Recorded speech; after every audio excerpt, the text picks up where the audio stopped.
Good morning, Meriel. Welcome to the Retail Spotlight. Pretty much, I'd say a good 60% of what's in this room is probably from IKEA, and more if I really dig deeper. And so quite excited to have someone here who's part of that story. And before we jump into IKEA and your story, I'd love to learn a bit, or love to have the audience hear a bit about you, who you are, Meriel, in a few words on her own. So good morning. Very nice to be here. Thank you very much for inviting me to join you today. My background is probably slightly different from somebody who lives in the transformation space or project space. I actually started in hospitality, and that was where I did my degree and things like that. But I guess the common denominator from moving from that world into this world is the customer. And that's really where I suppose my heart is and everything that's driven me as far as my career is concerned. I was fortunate enough, having sort of learnt the trade, to move into project world and looking at bar and pub concepts, I suppose, and developing those. And that's where my love of running projects and all that comes with a project came from. Then through turbulent times in the UK, I was unfortunately made redundant. So it gave me an opportunity to really evaluate what I wanted to do with my future. And that's how I then moved into the world of fashion. And I was lucky enough to join Matches Fashion just as they were starting to move from bricks and mortar into the online world. And that's where I started to find my love of retail, I suppose. And I became a shopper, visiting stores historically and then adopting online. I think I was probably one of the slow adopters to online. I didn't trust giving my card details to the ether that was out there. But gradually, obviously, that subsided and now I love it. And everything I've been done has been very much with the customer at its heart, to make sure that we're delivering on what is right for the customer, not necessarily what is just right for technology's sake. So that's really sort of how I made that transition, and I've loved every moment of it and still do, obviously. Lovely. You mentioned something that I definitely don't hear that often when I speak to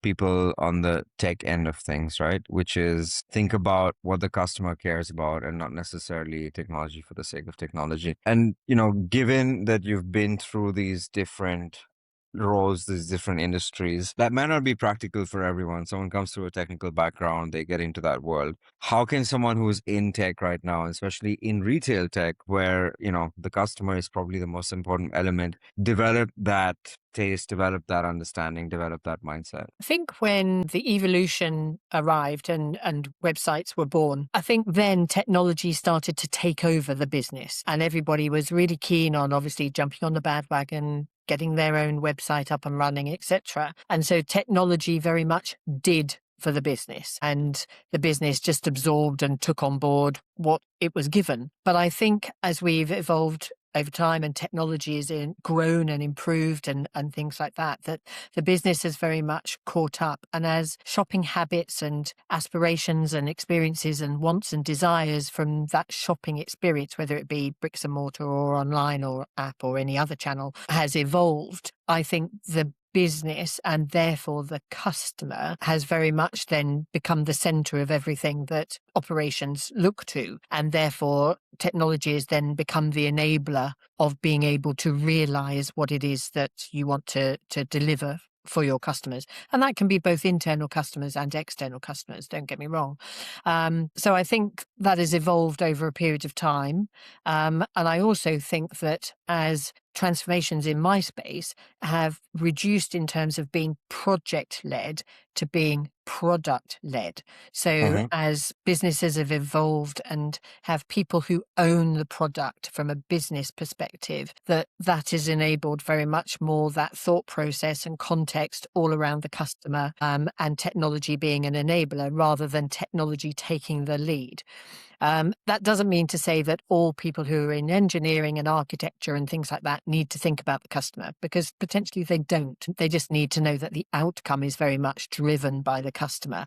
But their specialisms in their spaces are very much still, as they always have been and always will be, in terms of making sure that technology can enable through whatever is developed however it is architect and designed, will be able to deliver and enable whatever it is that you want to do for the customer. That makes a lot of sense. So would you look at your role then, or one of the product owner, as a translator between those two worlds? Yeah, very much so. One of the things that you have to be able to do is understand the technology. That doesn't mean to say I have to be able to code.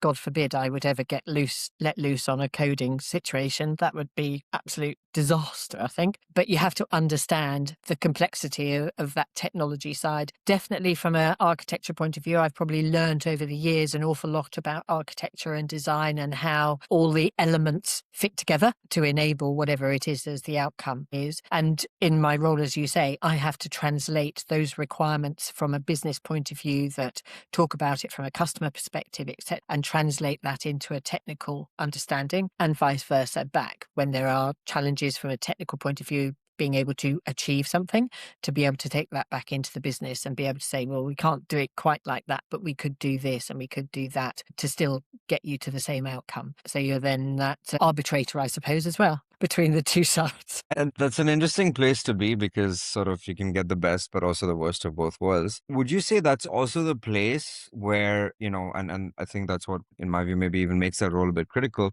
where transformation tends to sometimes fail, where, what's causing that friction to often happen, where you say, and there's so many of these case studies and stories in the retail industry, especially, right? Of, retailers rolling out large technical product projects, things not being on time, not being on budget, often just completely failing. There's this, spectacular case study of Lidl and their multi-million or multi-hundred million SAP rollout that was then unwound very unceremoniously. And then I'm sure there's more than one reasons, but I'd be curious to get a bit of a view behind the scenes of what tends to be the challenge when it comes to transformation most of the time. I think the initial challenge is literally right back at the start. So when somebody has an idea of whatever it is that they want to do, that it's actually getting every aspect of your business, technology included. So don't divide it. Just get everybody in the same place to really understand what it is that you want to have as that outcome and what's driving that wish, desire for the transformation project, whatever it is that you're undertaking, so that people really understand what, why, how, and the benefits that you're going to be able to realize as an outcome, not just for you as a business, because sometimes it is all about de-risking something or compliance or legal stuff, and you've got to do certain things, but there's always an impact from the business point of view, not just technology. And I think the first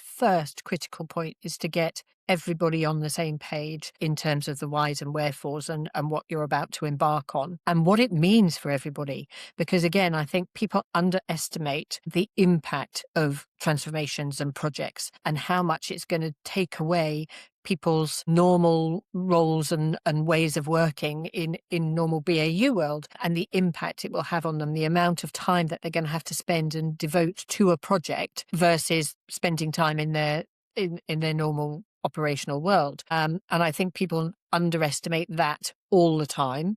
And it's an extra cost, right? So if you think about cost of a project transformation, it can get big, especially when you're talking about an SAP replacement. And if you then need to be able to devote people that exist in your business that have all of that knowledge that you absolutely need within that project or program to then backfill those people and have extra pairs of hands so that your normal day-to-day can keep operating, because you can't just stand still, otherwise you get left behind. You've still got to trade and you've still got to be able to carry on in your normal transactional operational world. But that's an extra cost to a project that I think people underestimate. And so when they're putting business cases together, you need to make sure that that's part and parcel of it. The other thing I think that causes projects to fail, quite apart from the enormity and the complexities, is about business change and that adoption of whatever new products, tooling, etc., that you're putting in place. People need to be taken on that journey. They need to understand how to operate, what it does, the happy path, the unhappy path, what happens when it goes wrong,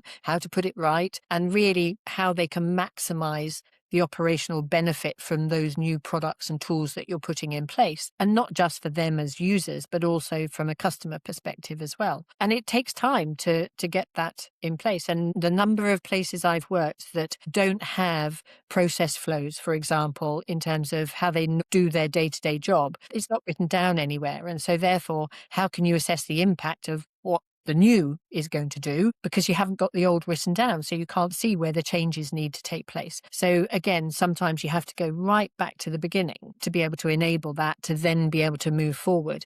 And again, that takes a lot of input and a lot of time and specialisms in terms of business change. And also, one of the largest impacts, forget the technology bit, because that's something different and there's lots of technology challenges, don't get me wrong. But one of the biggest things is we all turn around in our lives day to day and we say, yeah, we love change. Yeah, we love change. We move house. We change our look of our gardens. Whatever it is that we paint and we decorate, we love change. But actually, when it comes to the adoption of change, it's a mindset piece, and changing people's mindsets and behaviors in terms of not doing what you do and have done for the past 20 years and being in your comfort zone to now taking you out of that comfort zone and asking you to do things differently. That's a really big change, and that's a very difficult change. So the more time you can spend and effort you can spend in that space to make sure that a launch of a project transformation goes well and is adopted, the better that your outcome will be, and people will be embracing it and want to be using that new tooling and new technology to drive the business forward and achieve those outcomes that we set out to achieve. But that's one of the really big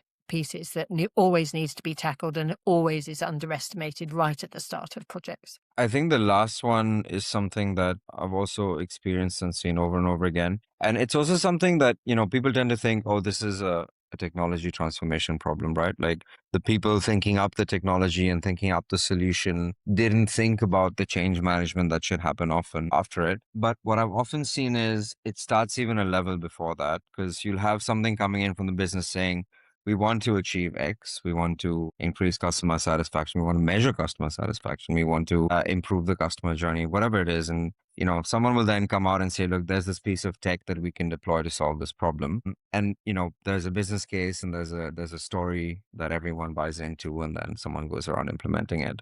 And then, it's 6 months in, there is that new tool, that new solution in place. Change management perhaps hasn't happened. Business is looking and saying the tool didn't work.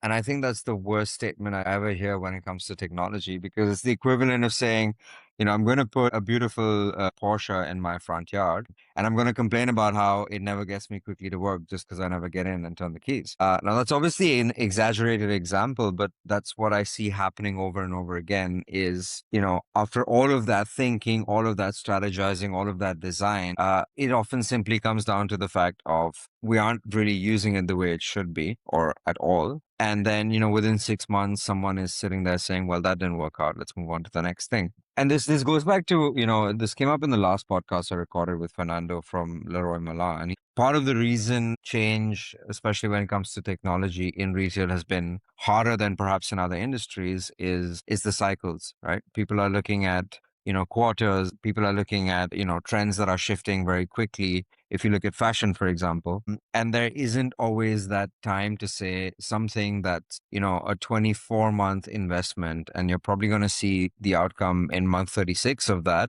And it's abstract. It's collecting more data in the store. And then, once you've gotten to that point, you're still going to have to do the work of using that data to do something else with it. And that's when that outcome is coming. Those lines are so far drawn that often people simply aren't seeing the impact early on or understanding that. And I wonder what the solution to that is. And it's a question I asked Fernando as well. I feel like I'm going to ask everyone this question now, because I think if retail solves that, and not just retail, but most other industries as well, we'll probably see an acceleration unlike ever before. And, the example I always like to bring, which isn't popular with brick and mortar retailers, but is relevant, is Amazon. You had someone at the top of it for the longest time who said, I don't care what it takes. I don't care how long it takes. If it's going to benefit the customer, we're going to do it. And it was willing to take those sort of long horizon bets. Now, obviously, often at the execution and operational level, not everyone's in a position to make those bets or take those decisions. But I'm wondering if there's something you figured out in your journey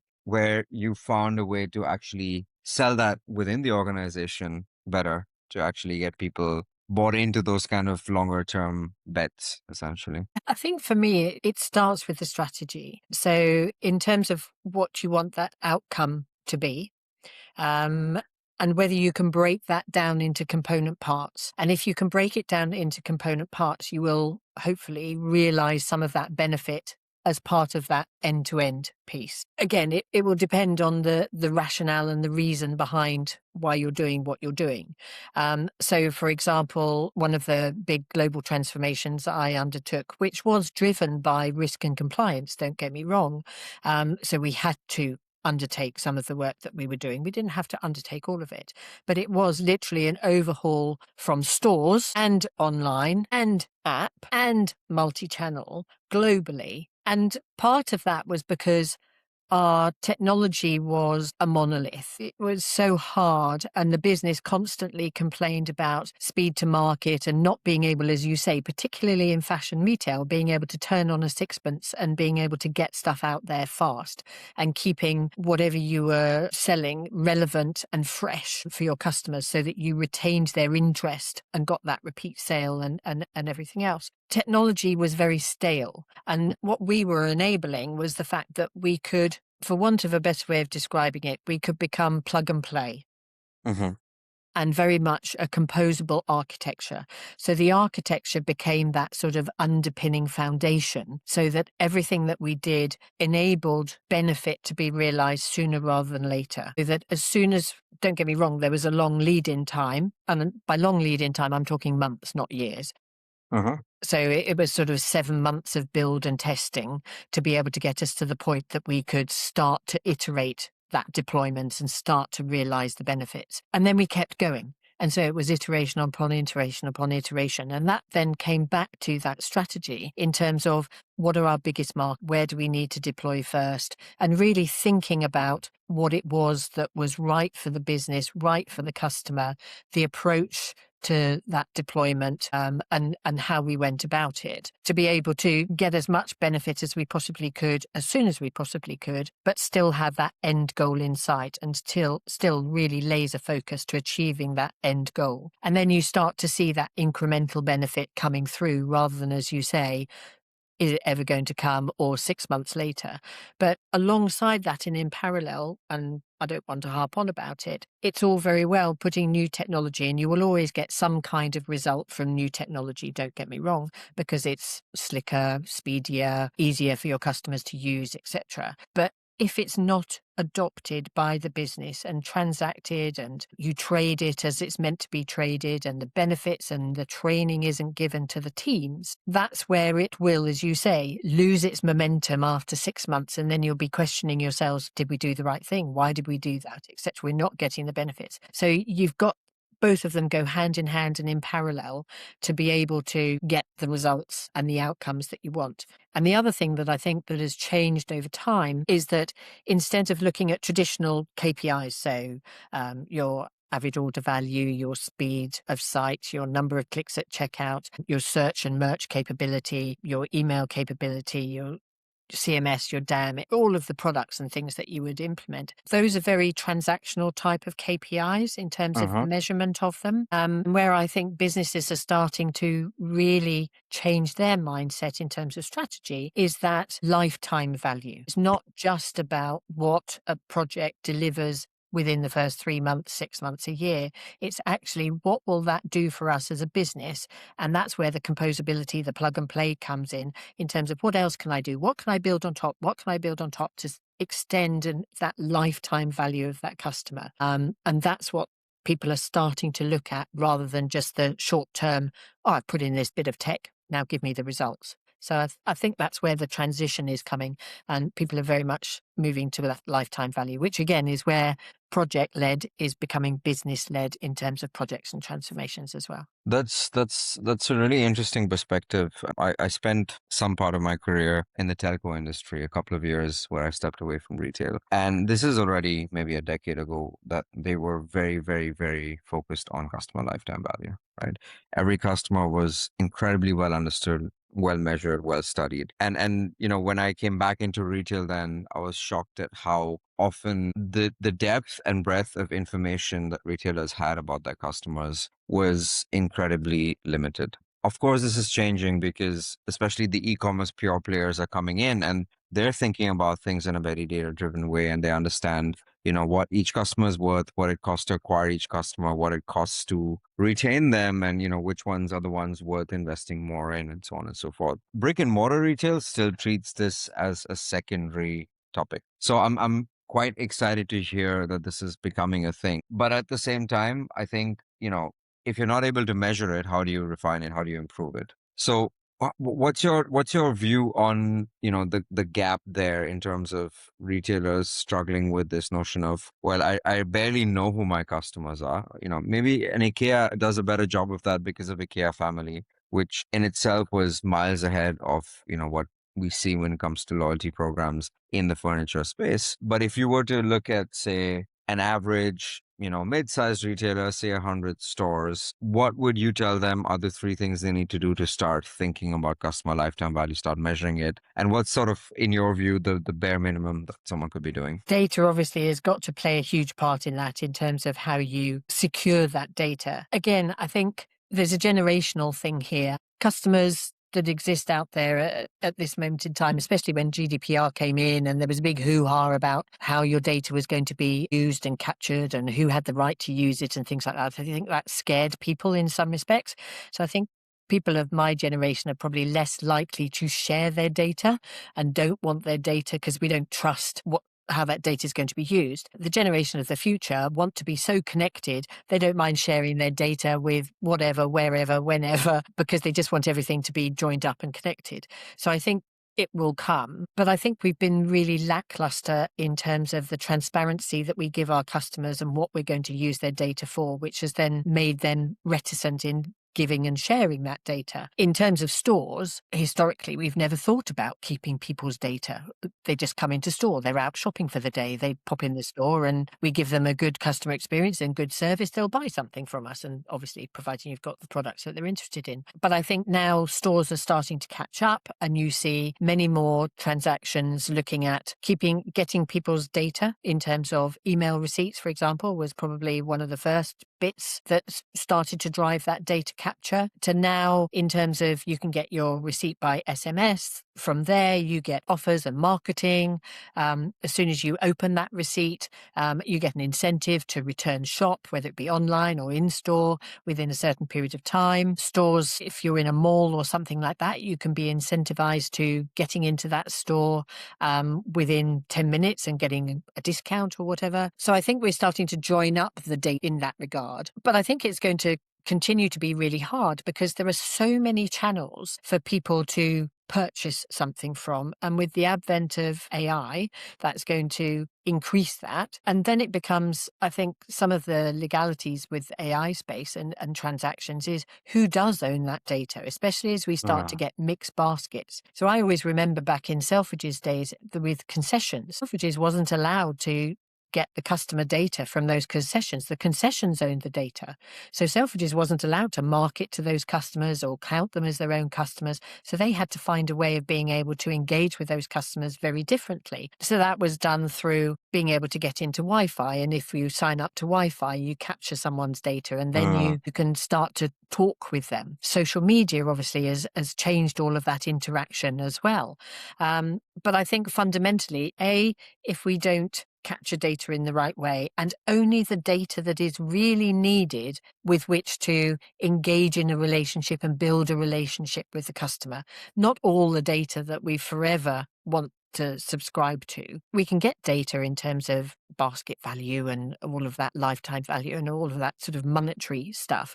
But this is about starting to create a relationship with your customer and being able to understand their behaviors, their shopping habits, what's important to them so that you can serve that to them, whether it be within store, online, or any other channel. And so therefore, just get the data that you want, be very transparent and open about what you're going to use that data for so that you could develop that trust and engagement with that customer. Because as you say, acquisition is hugely expensive and there are so many channels now with which to go and attract your customers. But because they have every brand available to them throughout those channels as well, being able to retain those customers is what's really important. And so therefore, I think there's an evolution in terms of how we used to try and engage with our customers to now how we want to engage with our customers and drive that relationship, which comes back to that lifetime value. But data is so important in terms of joining up the dots so that you don't, if you've got a customer that shops in store and a customer that shops on your app or online or by a different channel, whatever, wherever, you don't start sending them the same email campaigns and the same communication repeatedly just because they're through different channels. It's got to be joined up so that you don't bombard people who will then just ignore because you've just overdone it and they become really cross and annoyed and frustrated by the plethora. And whatever engagement you do have has got to be relevant to them. Just because you're a department store, don't send me an email on kitchenware that I've never shopped with you before, thinking that that's what you want to promote. And this is where I get frustrated with loyalty programs and things like that. And I'm going to pick on Marks and Spencer's, avid Marks and Spencer's fan. So don't get me wrong from that point of view. And they've just reinvigorated their Sparks campaign and great. It needed overhaul, but they want to sell me what they want to sell me. But it's not what I want as the customer. So my Sparks offers will be on, I don't know, food. When have I ever shopped M&S food short of a sandwich at lunchtime? Because I don't have an M&S supermarket near me. So why incentivize me? I'd have to go out of my way to find an M&S supermarket. I don't know, menswear, for example. I get a Sparks offer on menswear. I'm a female. I don't shop menswear. I might do for my husband, but infrequently in comparison to what I shop for myself. If I want to shop trousers, why specialize that I go and get my reward if I shop tops as opposed to skirts, as opposed to trousers? Just give me my incentive on clothing, because then I'm more likely to buy more because I'm going to get a reward for everything that I spend rather than just a skirt, which I'm not in the mood for at the moment. I want a pair of trousers. It's going into winter or whatever. Do you know what I mean? And that's where I get really frustrated that that data is not being used accurately for me as a customer to make my experience the right experience and to keep me as a customer. As I say, I love M&S, so regardless of what they do, I probably would stay a customer. But other companies, other retailers probably wouldn't have that luxury. Yeah, and I mean, even if you stay a customer, I'd argue that by giving you more value and relevance, they would increase your lifetime value. So, Absolutely. it's not only a retention play, I think it's also a revenue and profitability play. And I think the last thing you mentioned, right, essentially the topic of if you do have my data, why aren't you doing something with it? It actually ties back to the first thing you mentioned that, the generational gap. I think what's rather happened is the younger generation have been exposed to technologies that have done a really good job of using their data to give them relevance. Almost too good a job. If you think of social media, you can stay hooked on to, watching reels or TikToks for hours on end, simply because those algorithms have gotten very good at showing you something that you will want to look at and engage with. And I think what I see emerging is people are saying, you know what, my data is out there, is going to be out there. There's very little I can do unless I really air gap all my devices and live off the grid to not have my data go out there. So fine, let's accept this as the new reality. But then, if I'm going into a chat GPT and I'm asking a question and it's answering that question, knowing what it knows about me from the last 20 conversations, and I'm getting used to that and I'm opening TikTok and I'm seeing content based on what I like, then my retailer might give me something that's relevant to me based on what I've been buying with them and where I've been sort of, putting my money where my mouth is. And again, telling them, this is who I am. This is what I like. Why don't you give it to me at the right time where I'm most likely to convert on it? And I think that's rather the gap. I don't think it's an age thing. I think it's a relevance thing. And I think I completely agree with you that there's still too many retailers that are probably spending millions on their CRM platform per year, but then essentially using it as a glorified newsletter tool where everyone's getting the exact same communication. And I think that gap is something that hasn't yet been solved very well. And I'd like to see that as a consumer being fixed. But that also brings me to a different question, which goes back to what we were discussing earlier on the technology side. And I know I'm going back and forth, but I think this is worth double clicking on because you also mentioned AI. There's a sense right now that, we can build everything. Think about it, and the product can basically get created within minutes with agentic coding. And that's partly true. I mean, you can actually, within the span of the conversation we're going to have a working app to solve for a use case you might have in your day-to-day life. And I think that's absolutely brilliant. Is there movement you're seeing within organizations or within retail at least to say, let's start building more things in-house? In Personally, I terms of think a there's a plus side to it because that might solve for some of these problems of like, maybe the reason you're not getting relevant offers is your data sits in one system, the system generating the offers is another one, and they just haven't had the time to do that integration piece. So maybe it's better because then someone goes around and says, look, let's finally solve that, or let's build a different solution to do all of that more end to end. But there's obviously risks to all of that. And I'm just curious to understand where you see this going. Do you see organizations saying, you know what, instead of spending those millions on transformation, which we may not always get right externally, let's try and do more things in-house? There's a pull in both directions. I've worked with companies that do have larger in-house capability versus those companies that don't, and they outsource the majority. So there's always an argument for build or buy. Taking the build or buy bit first before we get to the AI question.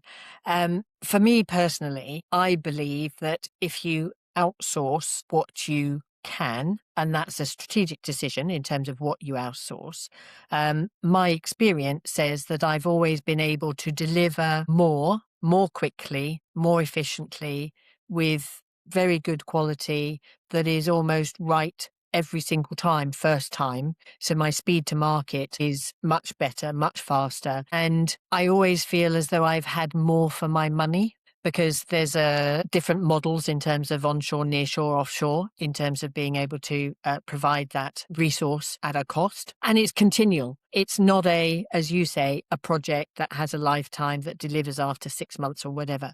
There is that continual churn of stuff, and you can stop one piece and start another piece, and it doesn't impact your customers, whether it be in-store, online, or any other channel, because of the way that it is built and augmented and engineered. And so if the business needs to pivot really, really quickly, that request can come in and be done incredibly quickly with an outsource model. So I've always found in-source models to be slower in terms of delivery, slower in terms of to market. That said, it's nice to keep that knowledge within your own business. So there's a plus and a minus. And cost-wise, I don't think there's much difference. Again, in my experience, and I'm not saying it's all down to negotiation on costs and who your partner was with, isn't it? And how much you pay your individuals. But I've always found the outsource to be cheaper than the insource. Insourcing, I think, gives you perhaps a closer relationship between business and engineering because you're all within the same family, as it were, within the same business. I don't think that in-source can pivot quite so quickly. They're almost committed once you've started build on something. The quality is there, and again, usually right first time, and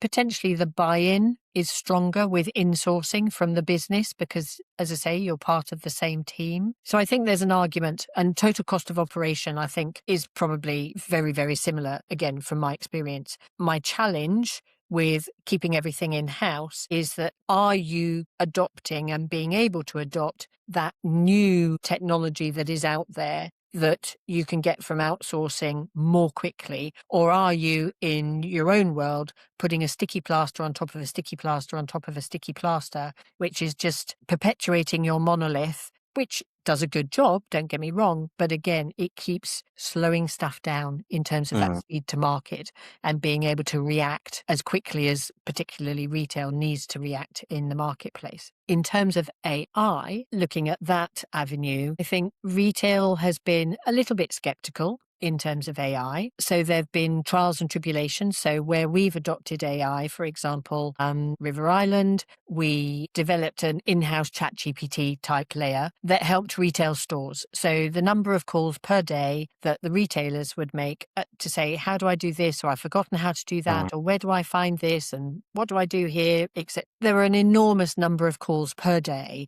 And that reduced by 80% by having this internal ChatGPT where people could could just type in whatever it was they were looking for, and it was surfaced up for them very, very quickly. And it was only then really technical things that, how do I restart? That you can't necessarily find, or I need to really call out because this equipment's failed, or whatever it happens to be, I need a replacement. So the number of calls into the help desk reduced by 80%. So that meant that the help desk could obviously then be focusing on other work or other calls that came in from other areas. So that was a benefit. In procurement, legal, in terms of using a platform, an AI platform, to compare documents and things like that, great opportunity. There are other retailers out there that have adopted AI a little bit further, and they're using, for example, AI to create product images. Mhm. As a consumer, I look at those and I think, well, that's just like a doll. Do you know what I mean? It's not a human being. And so therefore, trying to get the flow of a garment on me or something like that, just for me personally, doesn't work with those AI generated images. I still want that real life type experience as a consumer. Now, other people might not be quite so bothered by it, and it's obviously working for those retailers. And I think AI can help me when, for example, I'm time poor, and we seem to be more and more time poor. And for example, instead of, returns are a big thing in retail, and it costs us an awful lot of money to process and a return. Because our sizing is so poor across retail, you could be a size 8 with one retailer, a size 10 in another. And so people frequently buy 2 sizes, try them on, and then have to send one back. Now, I think AI can improve in that world in terms of the fact that some of these generated, take an image of myself, I can then put that garment on top of me, I can look and see what it looks like, fits like. And so therefore, before I actually select my size, it can tell me what size I am. Same for shoe fit and things like that. I'm a size 6 in one, I'm a 6.5 in another, etc. So I think AI can help in that sort of regard. There are products out there that you buy in search and merch and product information PIMs and things like that that have AI built in, which obviously brings benefits, which again, I think in a buy world, you buy those products to help. And I think, again, there are other products out there, and we were talking about lifetime value of customer. There are products and making it offers and things personalized and relevant to me. There are products out there that protect the business in terms of margin. So they optimize the margin, and they look at when a product sell through isn't going, so they can afford to make an offer on that particular product. And then that could be relevant to me because I always buy trousers from that particular Mhm. retailer or whatever. So there are products out there that use AI to do all of those algorithmic type bits behind the scenes. And I think that's very relevant for retailers, and you can buy that. And sometimes you can build that in-house if you've got the engineering capability to do so. So I think there is a place for AI from an internal team, in-source team. But I also think there's an opportunity for AI to be built and come with platforms externally. Interestingly, as we shop, it was interesting that OpenAI took away transactions, but it's now live in the US and it will come to the UK, and obviously with Shopify and things like that using AI in their checkout and stuff. But I'm looking like a department store. If I'm using AI as a consumer to say, find me a pair of trousers, and then that I find the pair of trousers, add to my basket. AI then prompts me to say, would you like a top to go with that? And I go, oh yeah, that's quite nice. Make it an outfit for me. So then they serve up lots of tops, but that could be from different retailers from the one that I've just added to my basket. And so therefore I need a multi-retail basket through AI, like a department store. I can buy lots of different brands in a department store. So I need AI to be able to do that for me in a checkout using a platform. So that's got to come. But then you've got the question, who owns the customer? Who owns the data? Obviously, if there's a return, then AI is not going to want that. They're going to push that to me because I've got to look after that return. But do I get that customer data to then be able to start interacting with that customer, showing them what else we do? Can Mhm. I encourage them to come to my platform rather than go through an agentic platform and start to build that experience, build that relationship with that customer? So there's an awful lot that AI has got to do. I think in business today, I think you would find it hard to find one person that doesn't use Claude, ChatGPT, whatever, to do something with their day-to-day jobs, whether it be creating a PowerPoint presentation, making a Word document more succinct, whatever it happens to be, Huh? summarizing meetings, anything like that.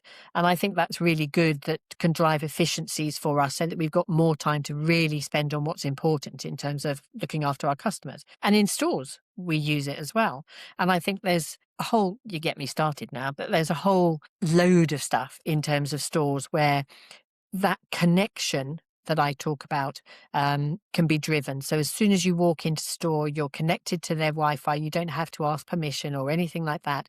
And all of a sudden, you might have avatars greeting you and it knows whether you've shopped with that brand, whether it be online and you've never visited a store before, and you can say welcome back. And that whole experience thing, it just gets to a different level. And I think voice is going to be hugely important in terms of that future and how we interact. And obviously that's going to be prompted by AI behind the scenes as well. So I think there's an enormity of opportunity that AI will bring with it, both from a business point of view and a consumer point of view, and what we do with that, and whether we build it in-house or whether we outsource that. So in a roundabout way, I haven't really answered your question to say outsource or insource. My heart would say outsource every time. I wanna. There's one thing we've come back to twice now, and I think that topic is very interesting. Just because I had this experience just yesterday, and I wanted to share that thought with you. We ran some blood work, my wife and I, and we said, oh, we need to get some supplements. I first went onto a couple of websites looking for them, and then I found myself struggling with the search experience and making sure that the quality was right, and then pass the right tests, and that it was a single serve dosage instead of having to take 3 capsules for omega 3s and so on and so forth. And I said, why am I spending my time doing this? I'm working for the retailers in this context, right? I'm doing the job of making that information available to me that they should have been doing. So I went into Claude and I said, look, here's what I need. Find me the right ones. I gave it a couple of websites that I would typically buy this sort of stuff from. And it just went and did that for me. And I can totally imagine the next time around, I won't even go to those websites. I'll go straight into Claude and say, here's what I need. And it's almost like having your assistant who's just really smart and able to go search those 20 websites and then get that information for you and then suggest the best result for you. And essentially, then I started to think, okay, is this just me or would this be everyone? But then I look at the behavior of my wife, for example, who would rather go spend time, not in this context of supplements, but when it comes to home decor or fashion, and actually explore. And I think that's sort of where the divide is going to appear, where you'll have the explorative shoppers who want that platform experience. They want to go out there and see what that product looks like on the model or on themselves with AI and so on and so forth, and just look at different things, not with a goal in mind. And then you have shoppers like me who are very outcome driven. I need X, or rather, I have problem X. The solution looks like a pair of jeans, supplements, a new electronic device, or whatever. I have a job to be done. And shopping for me is a way to get that job done at the end of the day. I'm not an explorative shopper. As someone who's been in retail all my life, it's still just not been my thing to go and look at stuff for the sake of looking at it most of the time. And I can see that segment that's already first gone from offline to a bit more of an online behavior, going even more hard into the agentic commerce world. And then, as you said, what happens to the relationship? And here I think there's an interesting swing because in the concessions example you gave, the Selfridges didn't own that relationship. And then we went to the online concession world, which is essentially the marketplaces. And there, the brand didn't own the relationship anymore. Suddenly, you were locked out of the customer. You can sell whatever you want on Amazon. You're never going to know who's buying it. You're never going to have anything beyond maybe shipping information if you're shipping it yourself. And I think, and this is a hypothesis, and we're all going to figure it out in the next few years, but I think agentic gives an opportunity to give you the best of both worlds. Google just announced the next iteration of what they're calling the Unified Commerce Protocol, UCP, where they're saying we'll actually give you the best of both worlds. We let you own the customer data as a retailer, but we let you also give them this interface, or we'll provide them that interface to club transactions together to get that multi-basket solution in place without necessarily having to compromise and do all of the legwork of going to different platforms. So your job as a brand, as a retailer, becomes about, of course, giving the customer the best product, making sure that that information is out there so that the agents can find it, but then eventually owning the relationship also post-purchase. I don't know if this sounds too good to be true and there'll be a gotcha somewhere in there at some point, given it is one of the largest platforms out there. But to me, that feels like sort of the ideal, middle ground, both from a consumer's and a retailer's perspective. I agree. I think there is always going to be a place for stores. And if you look at in terms of percentage spend and things like that, it's still 75–80% is spent in store as opposed to online. Those stores definitely have a place for the future. But I think to your point in terms of that online experience, shopping assistants will help. So your experience in terms of looking for your pills and potions, as we get better in terms of our product descriptions and things like that, and being able to ask shopping assistants actually on a brand site, you will get that information as opposed to having to go to Claude, for example. So you can stay on brand in that regard. It won't obviously give you the alternative brands because I want to keep you in my brand with the shopping assistant, but it will start to be able to give you the information in terms of what is relevant and what is the best product for you from that particular brand. But if you look online at the moment, there are where traditionally, as you say, your wife would want to go and see, touch, feel a new kitchen, for example, or a new lounge and furniture and things like that. AI is helping companies. So you put in the dimensions of your room. You say that you're looking for a sofa, for example. What color would you like? And you say green. So do you want a 2-seat, 3-seat? Whatever, what type of covering would you like? And it starts to build up your product Uh, for you and whittle down what they've got available. And then it will put it in your room. And you might be able to take a photograph of your lounge and put that photograph in, and it puts that sofa in your lounge. And then it shows you what it looks like in the daytime with bright light and what it looks like in the evening with a fire going. And that it's bringing it to life. It's developing that experience for you online that you can get physically in the stores.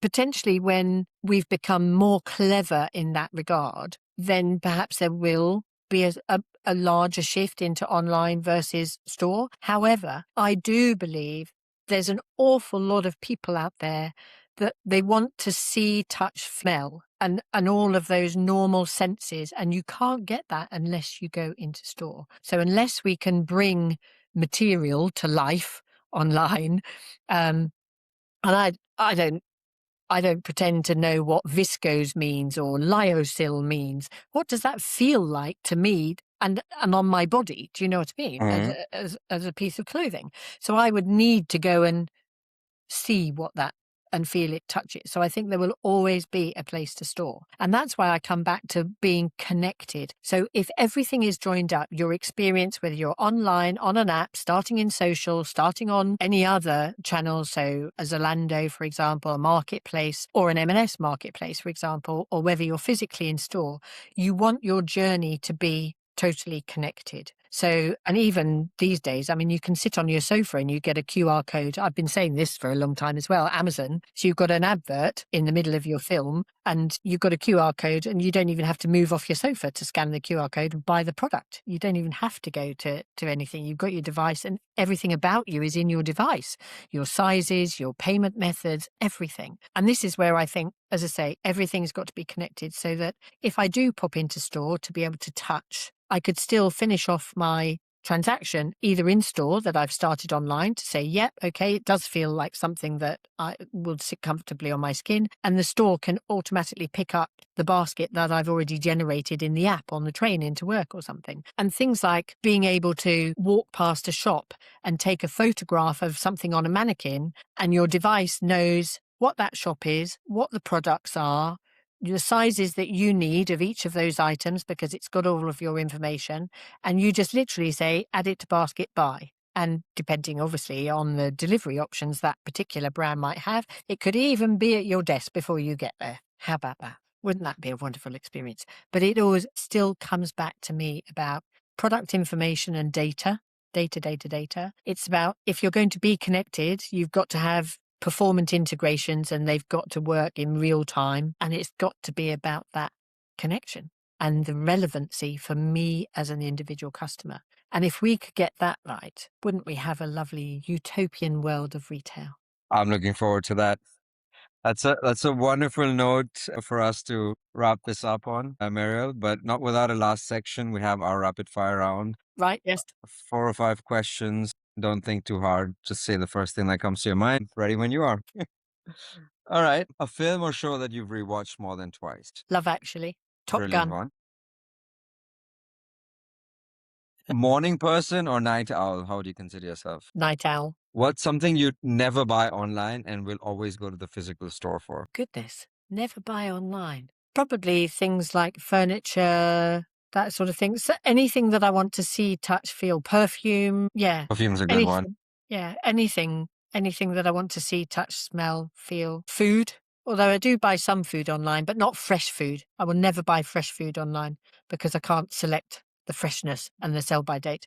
And they say they shop like me, but they don't. They don't go to the back of the thing to get the thing with the longest sell by date. They always send me the worst apples. That's true. A great piece of career advice you were given that you still remember. That I was given, if in terms of being given, it would be do everything to the best of your ability, but make sure you enjoy what you do, because the point where you don't enjoy what you do will mean that you're not as good as you should be in terms of the job that you do. If I was giving advice, people will, if they look me up, they will see that I have undertaken a lot of different roles over my lifetime. And so the piece of advice I would give someone is don't worry if you jump about in terms of your career. There is no rule that says that you have to do the same job for 10 years, 20 years, regardless of whether you get promotions or move sideways, upwards, or anything else. If the job is right for you and it's of interest to you and you do a good job and you add value, there is no reason why you can't move jobs on a frequent basis. And certainly I've always done that for the right reasons, not necessarily the wrong reasons. And last but not least, what's a retail trend that you're most excited to see play out? And we discussed a whole bunch of them. I want to hear the one that you're most excited about. At this moment in time, goodness, what do I pick about the future? I think the next thing that's got to come is voice. So instead of having to tap stuff in, I can just say what it is that I want. We can do it with things like Alexa at home at the moment, play this music, add this to my shopping list, whatever. So I want to be able to do everything by voice rather than having to tap and click. Sounds like a brilliant future. Thanks so much for being here. Really enjoyed talking with you. And thank Absolutely, you it's for been sharing your great. insights. You're very, very welcome. Thank you for asking me. Thanks for tuning into this episode of the Retail Spotlight.